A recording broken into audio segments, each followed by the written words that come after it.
माझ्याकडे आमच्याकडे काही नाही, त्याच्यातून वाढून घ्या.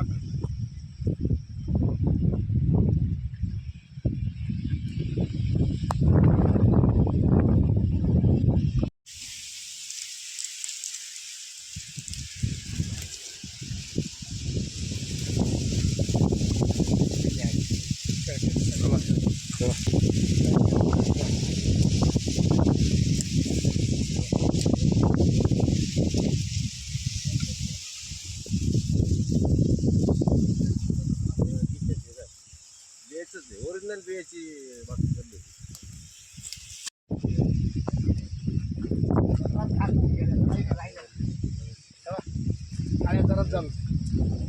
जळून गेले पार.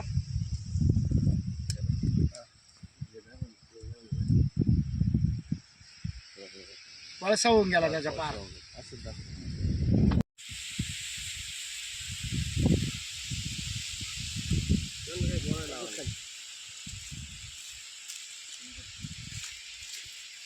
पुरा कोळसा होऊन गेला तो, काही राहिलं नाही. उन्हाचा त्याला काय होता बरं, वारं मामूर होतं.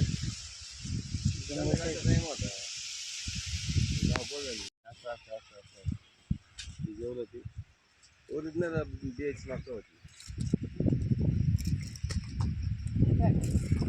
वर ते काळे बेट्या असं बरोबर.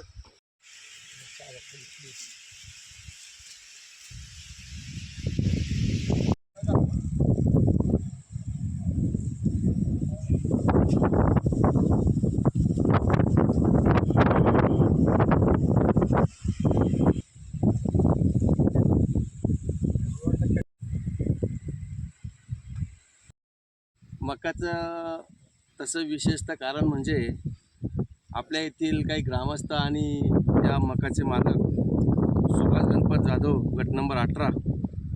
तर या मक्याला आग लागली या शेतामध्ये, अशी आरडओरड झाली म्हणून आम्हाला माहीत झालं. आणि त्या माहीत झाल्यावरून बरीच पब्लिक आली आणि त्याने इजवायचा प्रयत्न केला, परंतु सुभाष गणपत स्वतःहून इजवायच्या प्रयत्नामध्ये होते. पण काही लोकांनी ओरड केली का तो मध्ये जाऊ नको, आग आहे, ऊन आहे, संध्याकाळचा टाईम आहे, मध्ये गोशाला कोणी नाही, लाईट नाही आहे, पाणी नाही आहे. आणि त्यामध्ये लोकांनी विचार केला का ही मका गेली तरी चालेल, पण केल्यामुळं त्यांना बाहेर बोलवलं. आणि या मक्याचं कारण म्हणजे असं आहे का, जेणेकरून शेतकरी पावसाळ्यामध्ये बी भाजून निघाला गेले शेत, आणि या हिवाळ्यामध्ये चारा करावा म्हणून बियाणं चांगलं शोधून बी टाकलं आणि ते पण चांगलं आलं, तर त्याला दाणे पण भरपूर होते. परंतु या आगीमुळे त्यांचे नुकसान झाले. या नुकसानीच्या माध्यमातून आपण त्यांना सहकार्य करायची भूमिका ठेवा आणि त्या माध्यमातून आपण जो मीडियासमोर बोलतो आणि प्रत्यक्ष शेतामध्ये उभं आहे त्या शेतकऱ्याला जेणेकरून जेवढी मदत शासनाने देण्यात येईल तेवढी द्यावा ही मी सरकारला विनंती करतो. काय सांगाल, आग लागायचं काही कारण आग लागायचं काही समजलंच नाही. त्या वाटा करून आग लागले ते दिसतंय चिन्ह. परंतु लोकांचं असं म्हणणं आहे का इथं कोणी रस्त्याला जात होतं का दारोडे बेरोडे, कारण हा रस्ता आहे, पण दारोडे जाते पेट्या लोक रात्री कुठेतरी चोरून लपून बिड्या पेट्या आहे अशी शंका 10-5 लोकांनी काढली. परंतु त्याच्यामध्ये काही लोकांचं म्हणणं असेल बा ते पळून गेले असतील, काय झालं असेल. परंतु त्याचं घर 1000 फूट अंतरावर आहे, इथून गाव 1 किलोमीटर अंतरावर आहे.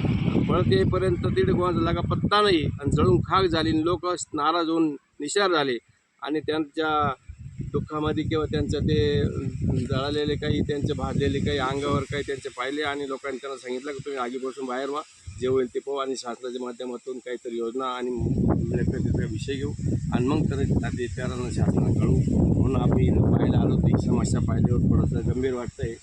आणि त्याचं पाहायला गेलं तर पाणी नाही, दुष्काळी भाग आहे आणि ओरिजिनल दुष्काळी आहे, पाणी नाही आहे. त्यामध्ये लोकांनी खूप प्रस्ताव केला आणि पाहिलं आणि